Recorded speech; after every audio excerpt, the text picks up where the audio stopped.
Fala galera, análise de Atlético Mineiro 0, Cruzeiro 1, pela 28ª rodada do Brasileirão. Começando a nossa análise pelo comportamento das equipes na partida, a gente vê que o Atlético entrou num 4-4-2 e o Cruzeiro num 4-3-3. Olhando para a disposição média dos jogadores em campo, parece haver um equilíbrio aí, não parece ter que nenhum time aí jogou mais em cima do outro, né, pressionando o outro contra o seu campo defensivo. Quando a gente olha aqui para a concentração de jogadas em campo, a gente vê que 24% das jogadas do Atlético Mineiro ocorreram no seu campo defensivo, 59% no meio de campo e 27% no campo de ataque. Já o Cruzeiro concentrou 16% das suas jogadas no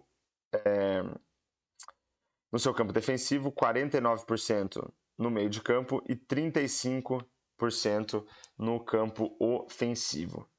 Aqui embaixo a gente tem um gráfico que mostra o domínio de cada uma das equipes ao longo da partida. E a gente vê aqui mais barras azuis do que barras brancas, né, que representam o Atlético Mineiro. Então, parece que o Cruzeiro aí teve mais domínio ao longo da partida, né? Principalmente aqui perto dos 5, 10 minutos do primeiro tempo e praticamente no início do segundo tempo até os 25 minutos, mais ou menos, e depois dos 30 até praticamente o final do jogo. Já o Atlético Mineiro teve 3 ou 4 momentos aqui com mais domínio, né? Um pouco aqui perto dos 15 minutos do primeiro tempo, né? Na verdade aqui entre os 15 e os 30 do primeiro tempo e depois aqui perto dos 30 minutos do segundo tempo com um domínio mais amplo. Aqui do lado direito a gente tem algumas estatísticas que vão ajudar a gente a entender um pouco melhor do comportamento das equipes e também aquilo que elas conseguiram produzir em termos de criação e finalização. O Atlético Mineiro teve mais posse de bola, com 54%, e parece ter apostado em bolas longas. Foram 59 tentativas, que é um número aqui de médio para alto para um mandante, né? De resto, todas as estatísticas aqui com 3 estrelas ou menos, né? Tanto pelo lado do Cruzeiro, quanto aqui para o Atlético Mineiro em termos de passes e cruzamentos. Em termos de passes decisivos, 4 para o Atlético Mineiro, 9 para o Cruzeiro, sendo que passes decisivos são passes que permitem um chute a gol ou uma assistência para gol.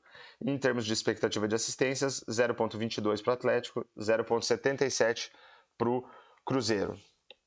A ideia da expectativa de assistências é medir o desempenho das equipes em colocar os seus jogadores em condição de marcar gols. Eles não precisam ter finalizado, muito menos marcado o gol para contabilizar na estatística. A ideia mesmo é ver se as equipes tiveram a capacidade de levar a bola até regiões mais favoráveis para a marcação de um gol. O Cruzeiro melhora aí nesse quesito. Os dois números do Cruzeiro para essas estatísticas mais relacionados à criação foram medianos para um visitante e para o Atlético Mineiro números baixos aqui para um mandante. Em termos de chutes a gol, 9 do Atlético Mineiro, 15 do Cruzeiro, né, um número de médio para alto aqui para o Cruzeiro como visitante. Dos 9 chutes do Atlético Mineiro, 1 foi bloqueado, 7 para fora, sendo que um passou perto do gol e 1 chute defendido. Pelo lado do Cruzeiro, 4 chutes bloqueados, 8 para fora, sendo que um passou perto do gol, 4 defendidos, além do gol marcado. Em termos de chances claras de gol, um equilíbrio aí, 2 chances claras para cada uma das equipes.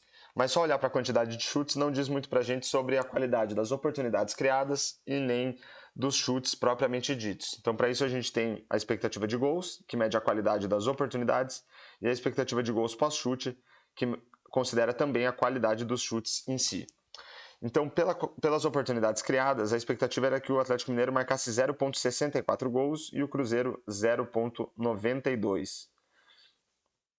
Números relativamente baixos aí para as duas equipes. Quando a gente considera também a qualidade dos chutes, esse número cai um pouquinho para o Cruzeiro, para o Atlético Mineiro, para 0,5 e para o Cruzeiro também cai para 0,61. Então, a diferença entre a expectativa de gols e a expectativa de gols pós-chute dá para a gente uma medida do desempenho dos atacantes na partida. Então, pelo lado do Atlético Mineiro, esse número é de menos 0,14, é um número muito próximo de zero, mas ainda assim negativo, que mostra que o desempenho dos atacantes não foi bom, eles não conseguiram dar mais expectativa de gols para o seu time com base na qualidade dos chutes. E pelo lado do Cruzeiro é de menos 0,30, também um número negativo, um pouco mais alto, que daí a dimensão do desempenho dos atacantes do Cruzeiro. E quando a gente compara a expectativa de gols pós-chute com o número de gols marcados, a gente vai ter uma ideia do desempenho dos goleiros. Então a expectativa era que o Atlético Mineiro marcasse meio gol, com base na qualidade dos chutes, e ele não marcou nenhum. Então essa diferença positiva aqui de 0,50 mostra que o goleiro do Cruzeiro por mais que não dê para evitar meio gol, mas estatisticamente falando aqui, ele evitou meio gol. Tomou meio gol a menos do que o esperado, que mostra aí um desempenho relativamente bom do goleiro do Cruzeiro. Pelo outro lado aqui, a expectativa era que o Cruzeiro marcasse 0,61 gols, marcou um gol. Essa diferença de menos 0,39 vai dar a medida do desempenho do goleiro do Galo. Esse valor negativo, aí próximo de 0,4, mostra que o goleiro do Atlético Mineiro tomou mais gols do que o esperado, e essa medida aí de 0,4 gols mostra que de menos 0,4 gols mostra que o desempenho do goleiro não foi bom. E quando a gente olha aqui todas as estatísticas, desde passes decisivos até número de gols marcados, são estatísticas que eu considero que ajudam a gente a enxergar a qualidade do jogo. Pelo lado do Atlético Mineiro, a gente vai ver que a gente só tem uma estatística aqui com 3 estrelas, que foram as chances claras de gol, e pelo lado do Cruzeiro, a gente tem aqui algumas estatísticas com 3 estrelas, né, passes decisivos e expectativa de assistências, e algumas estatísticas e número de gols marcados, e a gente tem algumas estatísticas aqui com 4 estrelas, que são o número de chutes a gol e o número de chances claras de gol. Então, acho que a partida parece não ter sido muito interessante aí do ponto de vista dessas estatísticas, mas ainda assim melhor para o Cruzeiro, que venceu a partida por 1-0.